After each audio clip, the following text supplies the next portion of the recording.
If you're interested in what I look like in real life, then make sure you check out my Instagram at Joe the Insomniak. I love to go for night jogs, and my dog loved to accompany me on them. I live in a very rural area. There's literally miles of forest around where I live.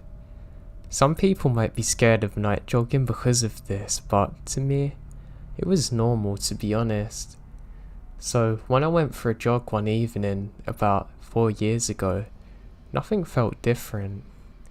I had my dog with me, and the sun hadn't started setting, but it was close, so it meant I still had a while worth of sunlight, enough to get a good jog in. So I get my headphones on and set off like normal. Now from the moment I set off, I had this eerie feeling like I was being watched, and I just couldn't shake it for the duration of the journey. It was really odd. I've literally never had that before. I always felt pretty safe because it's so close to home. But anyway, that wasn't going to deter me. I had some really good music on my phone, so I was really content. I started listening to some podcasts and really unwinding. I stopped for a moment so me and my dog can grab a quick drink. Now I'm pouring water into my hands at a cup for my dog to drink out of when he suddenly stops and looks around. I think this is really weird because he was acting fine up until this point, but literally it's like something's drained the life out of him and he doesn't want to move and cowers next to me. I think this is really odd because he's literally never done this before, and that feeling of being watched won't leave me, but I've kind of grown used to it now. I decide to walk a little further up ahead just to see if he'll start acting normal, but he doesn't. Instead, all of the life suddenly returns to his body and he starts barking very aggressively. I've never seen him like this before, and I look up to try and see what he's barking at. And suddenly, my heart drops. I can see 4 hooded figures up in the tree line staring at us holding torches. They must be some kind of cultist group because of the way they're dressed. This is the stuff of nightmares. I go to shout out to them to say we mean no harm, but words won't come out. One of them looks at me, raises their finger to their mouth and gestures for me to be quiet. And they continue off. And that's all I needed to see. I immediately start running like I've never ran before. My dog was so scared he was running slightly ahead of me, and ended up sprinting the entire way home before the sun had even set. It was that fast. And from that day, I never went night jogging again.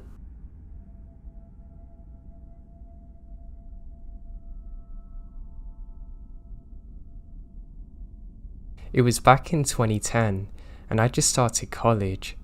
I arrived pretty early as the traffic I figured would be much more worse than it turned out to be. So to kill some time, I decided to go to a Walmart across the streets.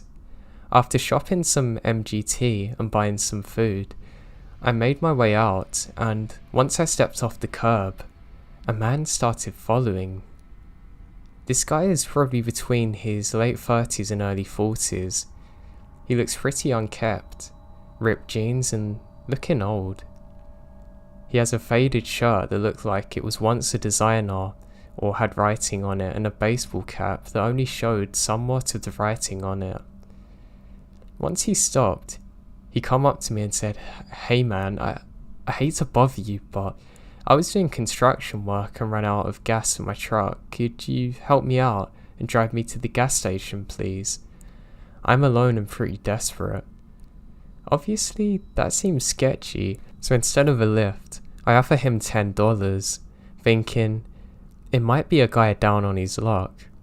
To my surprise though, he immediately shot down my offer and instead continued insisting that he can be driven to the gas station and pay for gas, and then he'd drive me back. Needless to say, this all seemed incredibly bizarre, and I told him no and that I'm in a hurry. Now instead of leaving it alone, he began to tell me, "Man, come on. I'm alone here, and my truck is on E. I'm stranded by myself." When I continued to walk away, he began to try and grab at my arm while continually begging. I quickly realized that we were in a weird position, and every time he went to grab me, I walk away. He was leading me more and more away from the store and more towards a parking lot, which was not very full this early in the morning. Now I really don't want to be led away from the store. So I walked back towards the store and I said I forgot something inside. He pretty quickly backed off since I made this comment. I think he didn't want to go inside the store and risk being seen by others. This may sound like overreacting, but by now, I'm freaking out. I've never had someone actually try and grab me like that, and lots of things are running through my head. Not wanting him to do anything else, I alert the front desk about what's going on and they said they'd handle it. Now honestly, I don't know if they did or didn't because I quickly went to the other exit and sprinted to my car. Once I was in my car, I noticed he was walking away from his spot, and I assumed that either they kicked him out or he accepted defeat for the day. I was curious, so I watched him walk to the back of the parking lot and get in a big truck. My heart sank when he pulled away, as I noticed 3 other heads pop up from the back seat who were hiding out of view. To make things more sketchy, he didn't pull up to the nearest gas station, instead pulled onto the highway, obviously something someone alone would not do, and not running out of gas.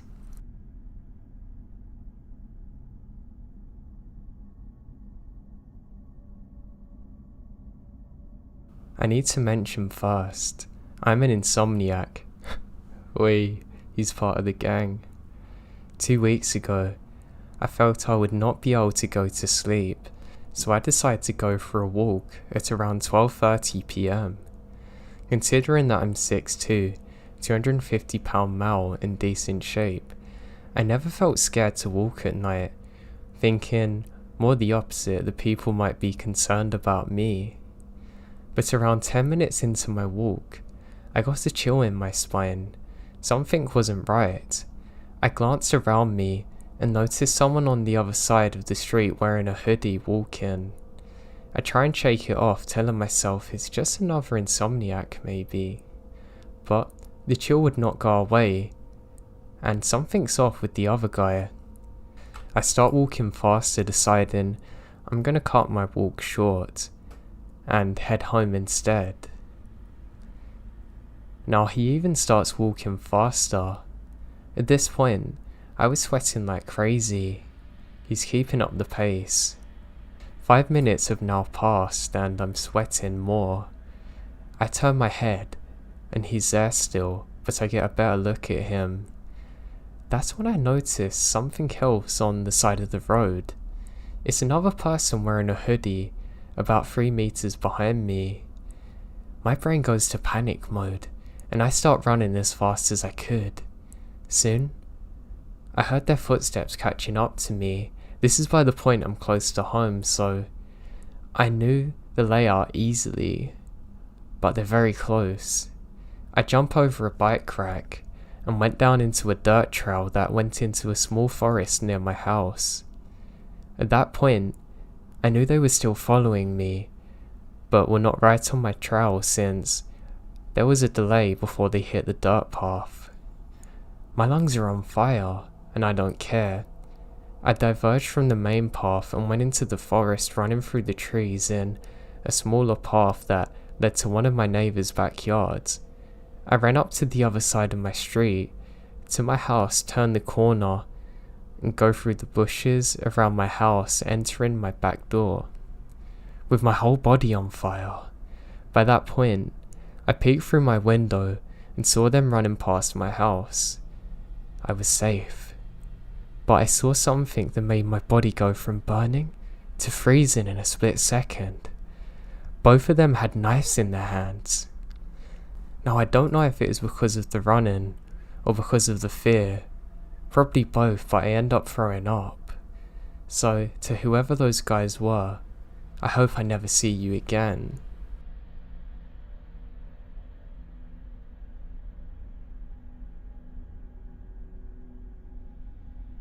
In 1989, I went camping with my friend and his family in the White Mountains in Arizona. We were either in Sholo or Gear. My friend's family slept in the camper while the friend and I slept in the 4-wheel drive Blazer. I was about 5'10", and I remembered that the Blazer was lifted, making it hard to climb into. I was sleeping in the front seat while my friend was sleeping in the back seat. Around 2 AM, I woke up to a strange dark figure staring into the vehicle at me. It was so large that it covered the entire front passenger window. The hairs on my neck and arms were standing up, and I'm frozen in fear, so much so I can't even alert my friend. I just laid there motionless. I've watched, and he's watching me for minutes, until finally walking away. I remember telling my friend's dad that morning, and he brushed it off as just another camper. But what bothered me is that it must have been a massively tall person to be able to peer in like that, or they literally climbed up to look in. I'm much older now, but this has always haunted me. I just wish it was taken more seriously at the time.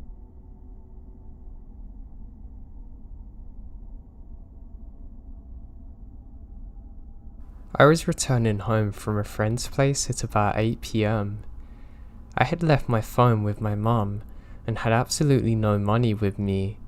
My friend found me a cab and gave me some money for the fare. The cab driver told me that he had to recharge his phone in the middle of the ride, and I saw him talking on the phone in a shop nearby. I didn't think much of it. A few minutes later, when he was driving, I noticed that we're in the dark and isolated part of the city, and there was trash bags everywhere. We were on the street for a long time when suddenly, in the middle of the ride, he said he had to make a call. He was talking to someone while making sure I didn't hear it, and I start getting alarmed. When he comes back in the cab, I pretend that my wallet was my phone, and in the local language, pretend to tell my mum the number of the cab and the description of the driver. That seemed to change his behaviour, and he was completely cooperative with me and drove me wherever I wanted. My parents were very angry at me when I got home and told them this, and the story still gives me chills.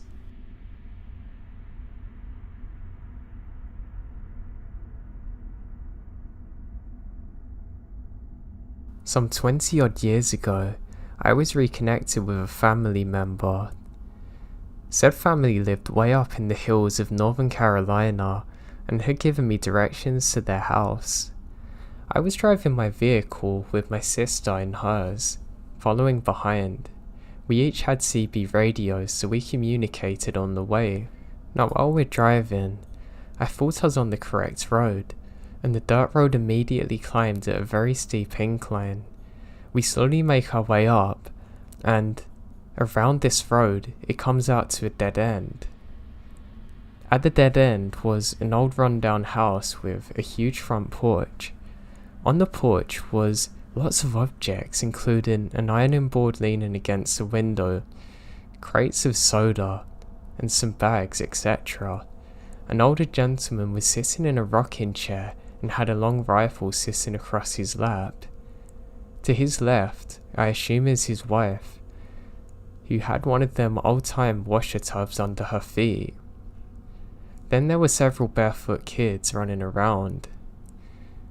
They had stopped when we pulled up to the house. It just feels really odd. Every one of them stops and starts staring at us. I slowly rolled down the window and said very politely, "Excuse me, sir, I think we took the wrong turn." He slowly rocked in his chair and grabs a rifle, cocking it, saying, "Yep." I pick up the CB and scream to my sister to back out of it, and we speed all the way back to the highway.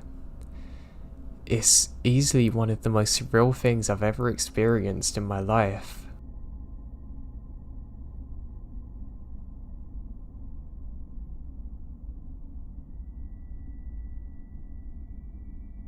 I often like to go out running in the summer or whenever the weather is nice. This happened a week before I was supposed to start high school. I thought about going running that day, but I got the idea in the morning, and I run in the evening while the sun is still up, but it's not boiling hot. Well, of course, I forgot my promise to myself, and only remember it at around 9 PM. Now it's the end of summer, so the sun is setting much sooner than I'm used to, and I go, I'll get back in like an hour, so I'll be fine. I already have been putting off running, so I don't want to put it off again. I should probably mention that I'm female though. And even though a lot of girls I know change the side of the road they walk on when they see someone who appears drunk, even distantly, I always call them idiots, because I'm ready to run, or take the first route out of there whenever someone tries to get me. And I also live in a far less populated area out of town where literally everyone knows each other, so I felt extremely safe. What a naive fool, I know. So I go out and start my run, and it's fine. It's getting a bit dark, but I can still see the running track is all good. So I start feeling pretty chilled out. I see a pair walking in front of me. When I get closer, they turn out just to be teen guys, and I run past them with no problem. When I finally reach the usual part of my run where I turn around, a cemetery, it has already gotten pretty dark. I drink some water from my bottle and just stand under a tree next to a gate in the territory of the cemetery, but don't sit down where I usually do, because the bench is next to a fence and the darkness has finally made me uneasy, realizing that I'm alone. It's pretty funny that that's what scared me the most at the time. When I was catching my breath, I stay for a few more minutes just listening to the wind. I see a bike drive past the cemetery, taking the route I will take while running back. I leave my resting place, and it's gone really dark. Dark enough that I could barely see 2 meters in front of me. I start slowly running back. After 15 meters, I hear voices. Couple more, and I can clearly hear someone talking now. My thoughts immediately jump to a conclusion that there's at least 2 people in front of me if I'm hearing a conversation. Now I slow down, even more until I finally get close enough to hear what's actually being said. Keep in mind it's completely dark, and this road doesn't even have street lights, so I can't see anything. I get close enough to finally make out words, and my heart sinks at what I can hear.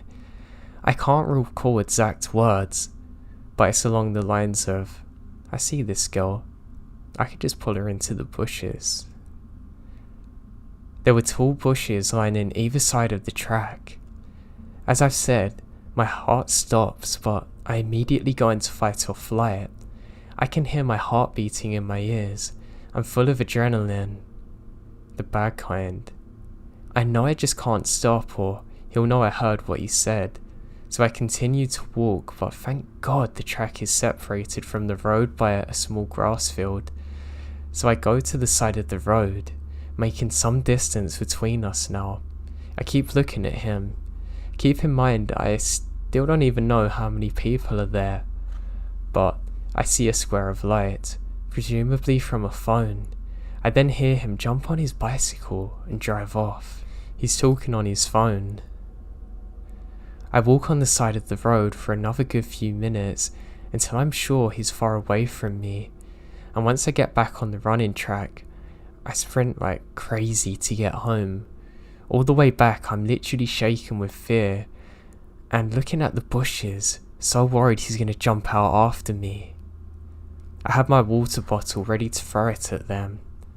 When I finally reached the first road lights, I felt like I escaped death.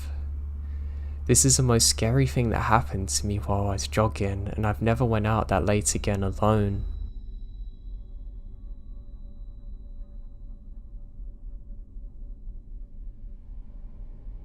This occurred when I was 18 and backpacking my way through the world. I always looked a few years younger than my actual age, and often had problems getting into places. I often find myself hissing, "No, I'm really an adult," to the people who refuse to believe my ID card.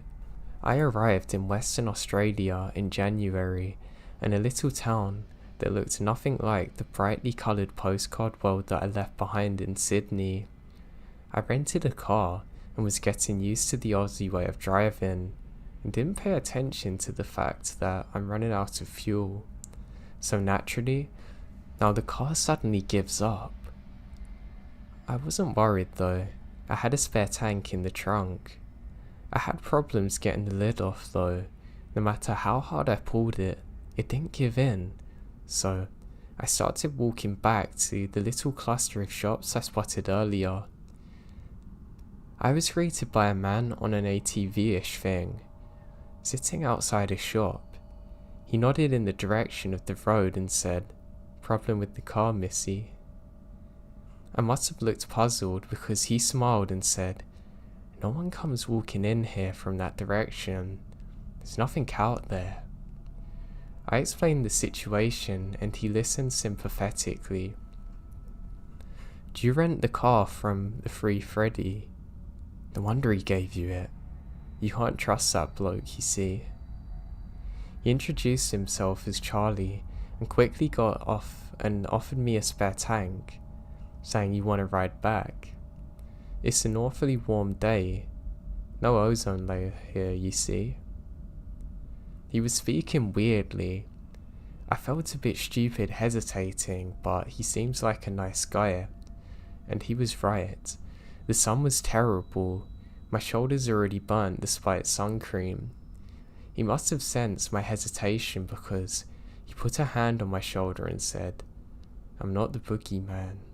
I promise you. I just don't want anyone out here in this weather.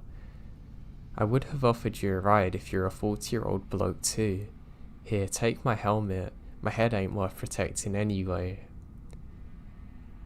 And so I get on the back of his ATV, the spare petrol tank in front of me, and get a somewhat uneasy feeling in my stomach. "Just tap my shoulder if you want me to slow down, alright?" He drove the short distance to my car, but he didn't slow down. I tapped his shoulder again and again. He drove past it. In the rearview mirror, I could see him grin as he speeded up. I can't jump. The speed was so high it would have killed me, and I had no idea where he was taking me, but I knew his intentions were evil. This continued for 30 minutes, until I could see a rest stop, clearly made for people to stop and enjoy the view. As we approached the rest stop, I see my chance and grab hold of his throat with both hands, squeezing as hard as I can. I felt him struggle to keep the vehicle on the road, while fighting for air. As we come up alongside the rest stop, he had no choice but to stop. I threw myself off, tossing the helmet and screaming loudly enough to wake the dead. There was a truck there, but no one in view. However, only a moment later, the door to the loo opened, and this terrifying looking man with a beard pops out and demanded to know what the hell was happening. I pointed to my abductor and cried that he tried to kidnap me, and the grisly man tried to grab a hold of the abductor but wasn't fast enough. Soon, he was gone. The grisly man turned out to be really nice and phones the police for me, waiting with me until the police arrive. Since that day, I don't judge by appearance. Charlie was a nice looking person and seemed to have good intentions. George looked like he had been awakened from his ancient lair, but was a really good guy. I later made my way back home, and this is by far the creepiest thing that ever happened to me.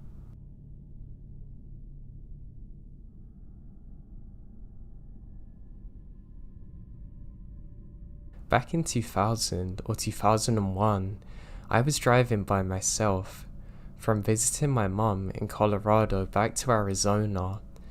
I was in a station wagon and had a desk my mum had given me that was my grandfather's. I've always been scared driving at night, and I'm always worried there's someone in my back seat that's gonna get me. This might be because I've watched far too many scary movies, or because my mum's paranoia rubbed off to me. I was in the army and drove back and forth a lot to visit her. She would get mad at me for sleeping at rest stops or gas stations, telling me someone's gonna kidnap or kill me. But I just didn't want to be bothered with the hassle and expense of a motel most of the time. So I'm driving on an empty section of highway late at night with no other cars around. This red truck comes up behind me, flashing me with his lights and honking his horn at me. I was thinking to myself that there was something wrong with my car. Maybe there was something wrong with the desk in the hatchback. Because why else would somebody be so insistent on me pulling over? So I pull over and get out of my car. As I'm getting out of my car, he's directly behind me, still flashing his lights and honking his horn. I go to about the middle of the car. I planned on going to the back to see what could have been wrong with my car when it hit me. Why is he still honking at me when I'm getting out? That's odd. Then he gets out of his truck. That's when I knew something just wasn't right.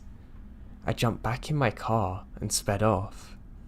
The nearest exit's 50 miles away or so. He follows me the entire time. I take the first exit and go to a crowded grocery store with a laundromat next to it. There was an ambulance parked at the laundromat with its lights flashing, and I'm next to it. I figured there was an ambulance, so there must be police officers there. Now the man stayed in his truck in the grocery store parking lot watching me the entire time. I was terrified. I didn't want to get out of my car and felt like an idiot if I would have had to tell someone what happened. I waited an hour, and finally he left. After he left, I waited a little longer before continuing my drive back to Arizona. I was paranoid and watched for any red trucks the entire time. Fast forward about 5 or 6 years, I was watching a crime show on TV, and what story pops up? One about a man on that exact stretch of highway with the same red truck, using them tactics to get a woman to stop before murdering her and others. I'm so glad that my gut told me something was wrong, and I got back in my car and kept on driving.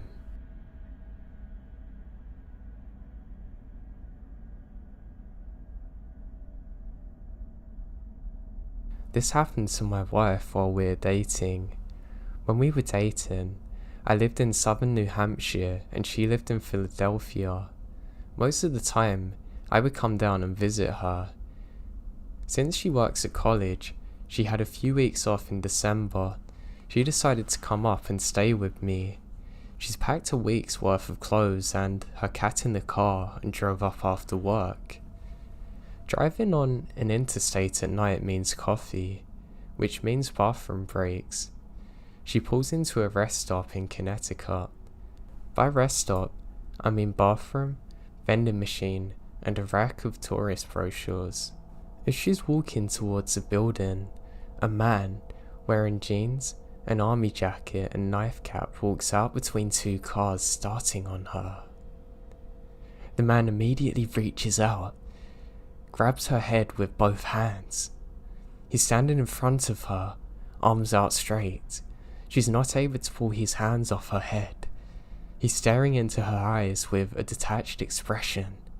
As she described it, I think it's the same expression I use when I'm trying to debug or figure out why something isn't working. He's moving her head back and forth, keeping her off balance, keeping her at arm's length. She stares back. He seems to evaluate her for a minute or two, then lets go and quickly walks into a wooded section. She runs into the rest stop, finds an attendant. She uses the bathroom, then tells the attendant is willing to walk her out to her car to make sure she leaves safely. She walks out with the attendant and notices that a white van that was previously there is gone. She gets in the car, thanks the attendant, and drives off. About 10 minutes later, she's processed what happened and calls me. Then, the bit about the van worried her, but terrifies me.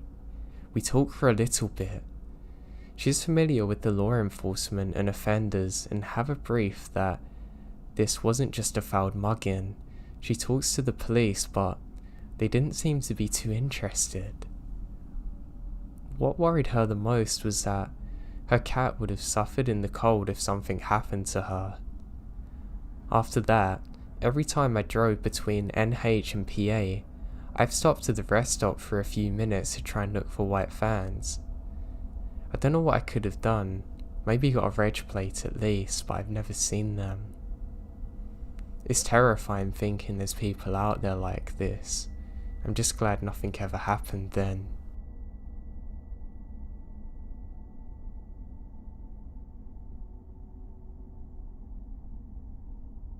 First, I'm gonna say I'm a 16-year-old male with paranoia. I always carry a knife with me and get scared easily. I'm 175 pounds, 5'7" and a power lifter. I was crossing Alabama into Mississippi when I had to use a bathroom. My grandfather was driving me back to my dad's house in Jackson, MS. He pulled into a rest stop area and stretched his legs when I got to the bathroom. There was no security at the rest area and bathroom is in the back of the building. The only person in there with me was at a urinal. I walked to the stall farthest from the door. As I walked by him, he turned around and started walking at me. His pants weren't unzipped at the urinal. He reaches for something in his pocket and I hear a flick. That's when I realised that something's in his hand, and I forgot my knife. I then see the bathroom door open and someone came in. The guy's coming towards me, put in his pocket in his hands, and left. This happened 2 weeks ago. The guy was white, bald in late 30s, maybe 40s. He had a black shirt with green cargo shorts, and I haven't really told many people about this. I'm very grateful that the stranger came in when he did. God knows what would have happened to me if he didn't.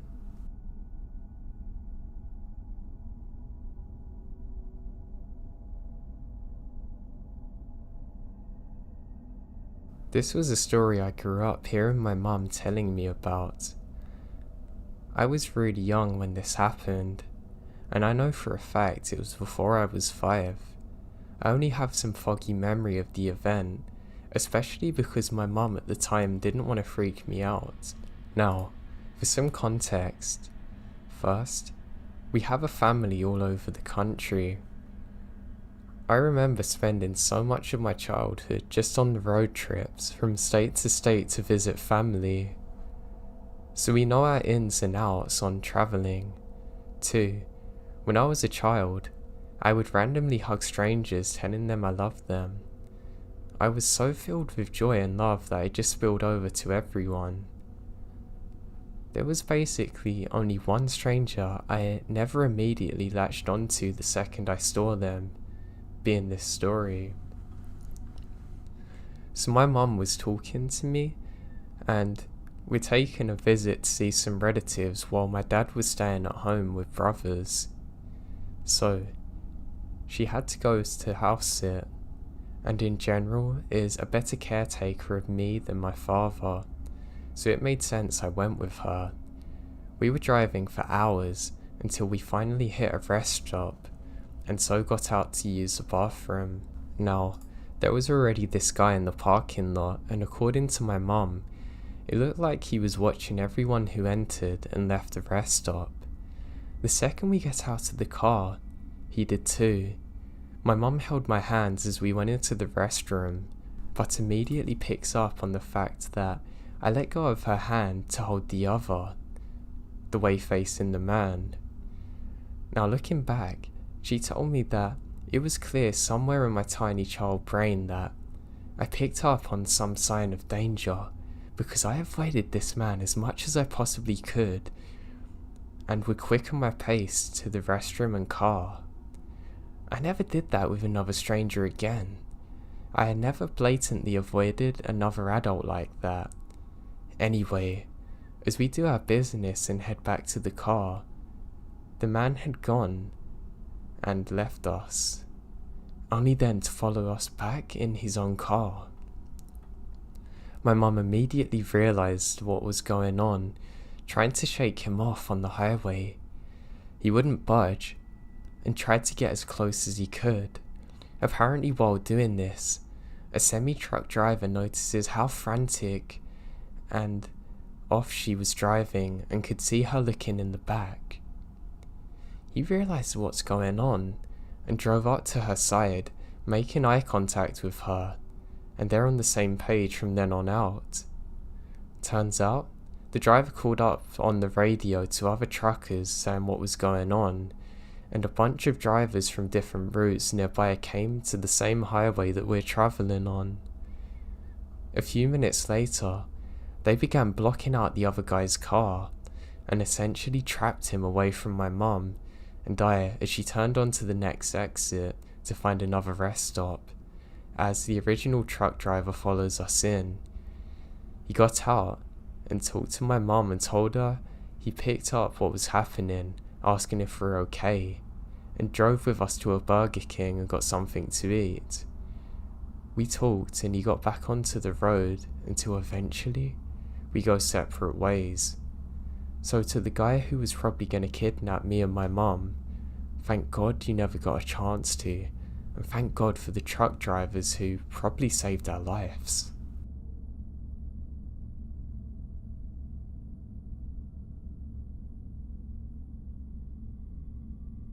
My dad works for a large printing company, and they completed an overnight rush job for a business. My dad got tasked with dropping the order off. It would take 8 hours each way to drop off the order. He was going to take my mum, as she's a retired teacher, and he figured it would be nice to have someone to drive each way. However, the night before he was going to leave my mum, he comes down with the flu. He left early the next morning and promises my mum if he gets tired, he's going to stop either at a restaurant or rest stop. So he made it without incident to drop off the papers. It's about noon when he set off again, and soon realises that the traffic's horrible.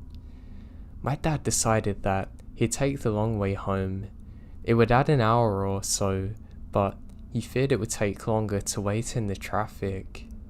He drove straight for hours, until he realised he had to pee, and badly. My dad's a prostate cancer survivor, so needs to pee a lot. Also, he was starting to get sleepy and figured he should pull over and take a nap. It was winter, so about 4:30. Now it's winter and about 4:30, and the sun started to set, and he notices a stop ahead, quite glad to be able to rest. He pulls up. Now, he does a little stretch, calls my mum to tell her that he's stopping to stretch his legs and maybe catch a nap, then heads to the bathrooms. Now the place was pretty much deserted. There's an old Chevy pickup next to my dad, and there was an RV with a family packing up that was probably their dinner. He went into the bathroom and opened the first stall. He was in there doing his business when he hears someone talking. He thinks at first they're talking to him until he realizes that the person A is on the phone, or B, they're talking to themselves. It's okay. It's gonna be okay. We'll just take another one and then bring it to the mother, the man said, almost singing to himself. My dad said he sounded like he was young, between late teens to early 20s. Then, Before my dad could say anything, he starts unzipping his pants, starting to get weird. The guy randomly starts screaming, smashing his head onto the mirror and then on the wall. He started screaming in a more high-pitched voice now. At that, my dad runs out of the stall and he quickly opens a bathroom door running to his car. He locks the car door when he notices a skinny young man running out of the bathroom. He's looking for my dad and sees his car. My dad starts the car and begins backing up when he literally runs full tilt at him, screaming. My dad drove off. He's so badly shaken up by this that he had to pull over to the next town just to relax. He was paying for his coffee when that same Chevy pulls up. My dad grabs his coffee and hides his face. The kid walks in, goes up to the nice older cashier who my dad brought coffee from, throws his arms around this woman and starts sobbing about how he's sorry, mother, and how he let another one get away. My dad's heard more than enough now and quickly tosses his coffee away and quickly sprints to his car and makes it home safely. To this day, my dad refuses to stop at any rest stops now. He only stops at major places you can actually pull over at.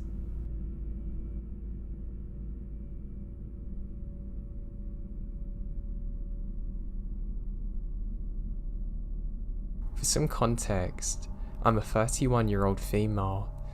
I frequently visit the nearby provincial parks here that are generally well used in Canada. It's rare I end up on a hike not seeing at least one or two people. I grew up camping and hiking and feel very comfortable in nature. I always inform people where I'm going and when I should be back. Safety first, right?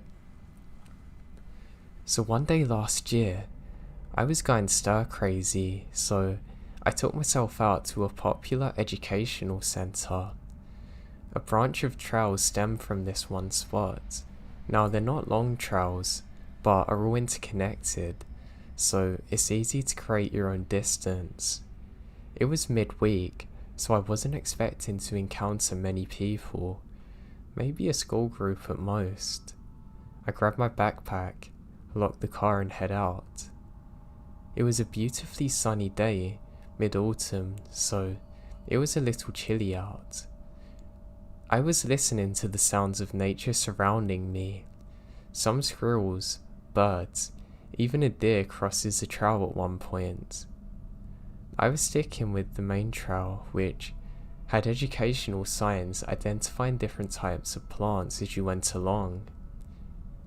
I made my way up to the first little hill and made my way down the path where it takes a sharp turn. Up ahead, I caught sight of a man wearing a dark blue jacket. Strange, I hadn't seen any signs of this person or heard of them whatsoever. Normally, I'm comforted seeing someone else, but this time my gut was not happy. I made a note of what the person was wearing and went along. Blue Jacket had taken the path I wanted to take to create a longer hike. It would have been a lot more secluded and less travelled this way, just a nicer path generally. So for once, I tried to be smart, listen to my gut, to just follow the main route back to my car. I had about 2 kilometers to get back though. Clouds decided they wanted to skirt across the sky, making the woods a little dull and ominous. I kept looking over my shoulder, feeling very unsettled. The trees casted finger-like shadows that did not help calm my imagination at all. One of my favourite spots on the main trail had a few massive boulders and rock formations smack in the middle that you have to go around. Really neat for photos and climbing on a normal day, but today they fill me with dread. I can't pinpoint why at first, until I found some scuffs around the base of the rocks going the wrong way round. The trail's very obvious which way to go, left, and these markings were wrong.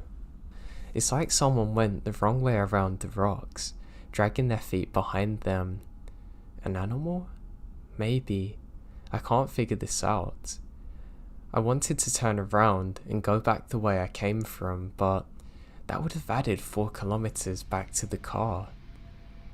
I stuck close to the far side of the real path, keeping an eye close on the rock formation.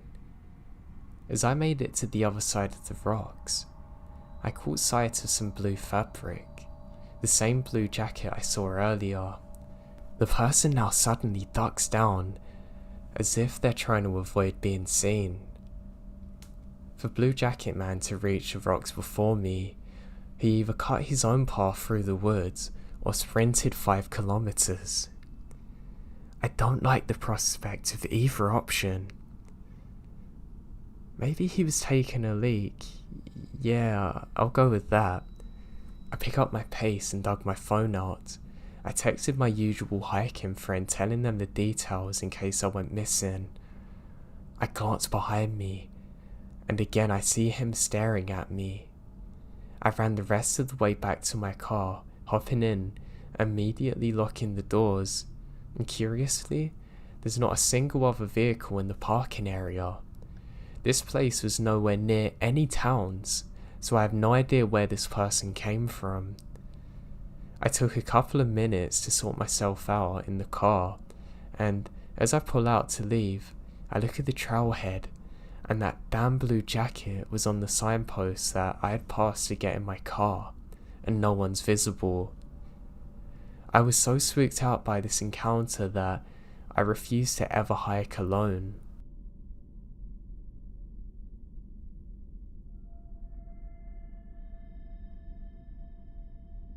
So a few months ago, I was out hiking with my friend.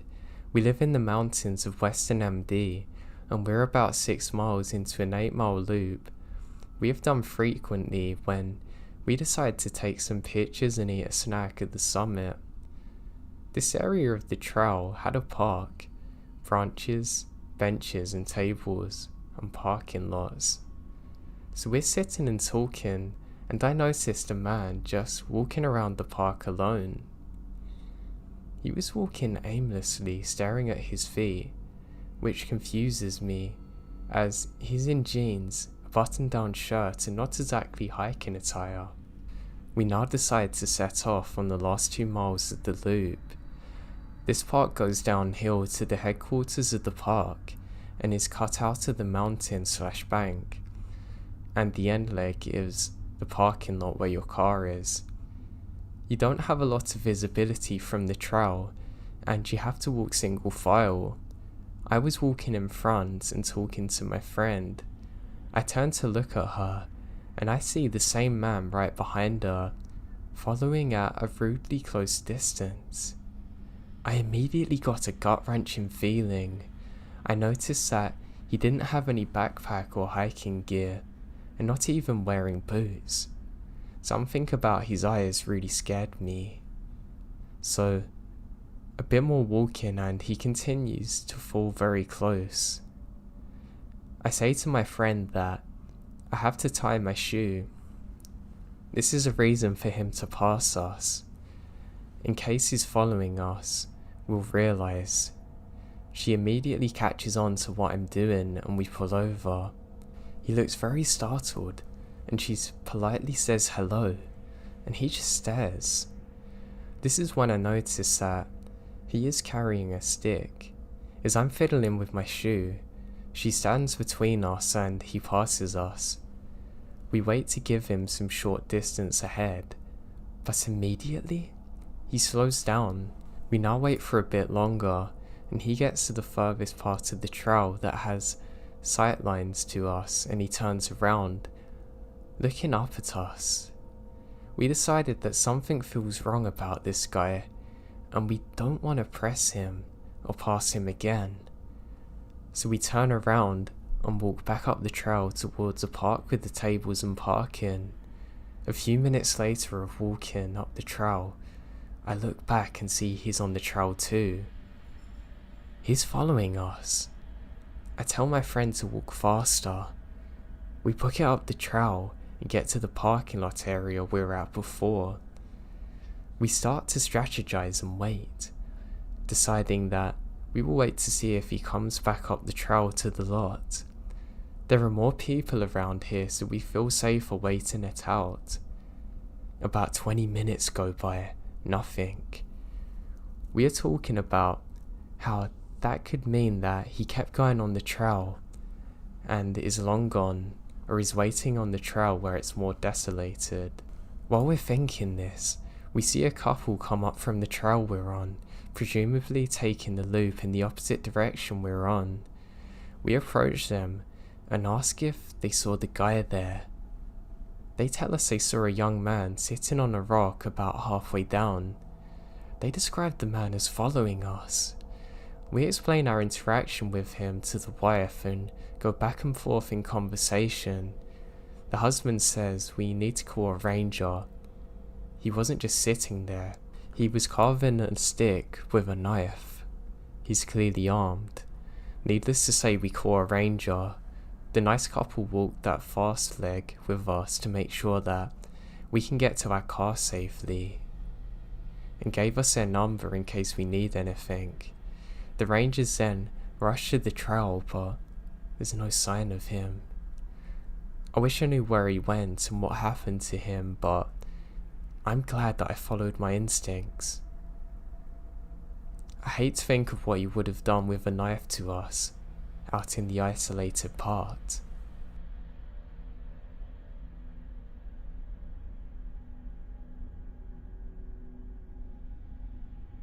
A few months back, my girlfriend and I decide we're bored hanging around the house and spontaneously decide to go out for a hike.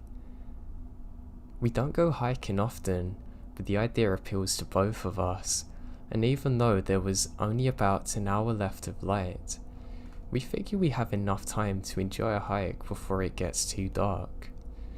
We quickly fill our water bottles and put on the best walking shoes we had, and with that, we're out the door. Around my area, there are many hiking trails, with the variety of trails increasing as you go into the mountains. We intended to stay around the base of the mountains in the occasional case of us hiking, where most people would still be walking. We wanted to change things up and progress further up the mountain road of the trail that a friend of mine had mentioned to me. We kept in mind our time and figured that we could hike for a bit and simply enjoy the environment around us before it's too late. When we arrive at the trailhead, we see there are no cars left along the road where the trail commences, but didn't think much of it due to the time. We still had a good 45 minutes until dark, so we continue on. We start walking down a fairly steep hill. Then, this recoups the elevation at the bottom with an equally steep hill that you have to ascend. We reach the top, then it's smooth sailing from there. We see a lone coyote off the trail, some rabbits, and I made a quip about how those rabbits might need to be careful with the coyote lurking round. Approximately less than a mile into the trail, we see a large fallen tree that made a bridge over the dried riverbed and decide to take a rest, climb around it, take some pictures. We're there for about 10 minutes and then resume hiking. We continue on the trail for a short distance until she hears a rustle behind us. We stop, mildly spooked due to the assumption size of whatever made the rustling, but continue on only briefly before she decides she's done and that we need to head back. It's twilight now, so I agree with her. We turn around and head back to the car. When we made it back to the fallen tree, my shoe had come untied, so I used the trunk to fix my shoelaces and looked behind us for the first time on the hike. Now I can see a person dressed in entirely black with their hood on, a significant distance behind us, walking at a slow, even pace. Now it's not something out of the ordinary, but why all black? It doesn't make any sense. It's now dusk. We continue on at an intentionally faster pace and go through a winding section of the trail, and I lose sight of the person. When we come around the final section of the bend, I figure they're far behind us and there's nothing to worry about. Sooner than later though, they're behind us but much closer, probably 50 feet in comparison to 100 feet before. We had increased our speed, and they have too, so this alarms us. We briskly walk around another bend, and as soon as we come around, we book it. It seemed to be a natural reaction on both of our parts as we start running without saying a word. We are nearing the trailhead now, with only the hills to deal with. We catch our breaths for a moment, and I turn around again. I see the person seemingly come to a halt and look back at me, as if they were trying to uphold the illusion of simply walking. At this point, I shout go, and we both sprint to the hill. What little light is left is making it very hard to get through here without tripping. We're both stumbling down it now, almost falling multiple times. I'm quite worried that I'm going to twist an ankle, but we make it to the bottom, but must continue up the initial hill, and then we'll have made it out. We preserve up the incline and make it back to the car. I have a sigh of relief, my heart pounding and adrenaline racing as I start my car.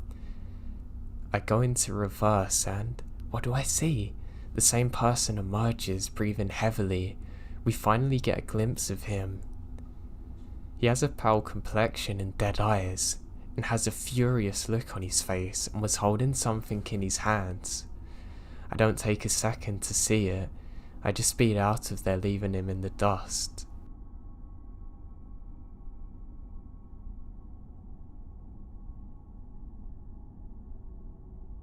I was backpacking through Pisgah National Forest in NC with my dog, just the two of us. We were exploring the woods around Little Coast Cove, open orienteering style, so we're not on an established trail. We'd been hiking throughout the day, following a circle, and towards the evening, I realised my dog isn't acting normal. She's very much caught up in the scent of something, and she won't let up. That night in the camp, she remained on edge, and startled off into the woods line, stopping, then came back to me, staring. I went about camp business as usual. Then, at around midnight, I got this prickle like I'm being watched intently. I let the feeling ride over for a little, but then I heard a rustle by the bush. I got up from the fire, pointing my flashlight towards the hillside, and a figure on all fours just manages to escape the beam, all but the towel. It was a towel I knew was not supposed to exist in the southern Appalachians. I cast my light again across the hillside and caught its eyes, two yellow glowing orbs, watching and waiting. At this point, I went into fury, grabbing my tomahawk, and charged up the hill line after the beast, screaming. The watcher wandered off, but neither I nor the dog slept at all that night. The following morning we left camp. At first light, I began hiking up the mountain to the ridge line which would lead us out. Atop the ridge line is a fresh mud track with a series of tracks left by an animal that no longer is supposed to exist in the US. They're catamount tracks, or what I believe to be. They commonly go by cougars in the east, but we've been stalked by a mountain lion just the same. Those tracks ran across the ridge, revealing that it had been watching us throughout the previous day. They weren't bobcat tracks, I know that. They were way too big, and I saw the eyes. I truly believe that one's escaped, and if it wasn't for my dog, I would have been mauled to death that night.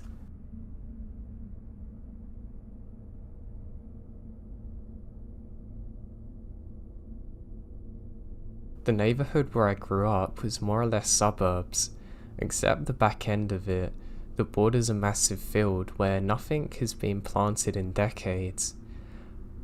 Part of that border is buffered by woods, and it's in those woods where my friends and I would play.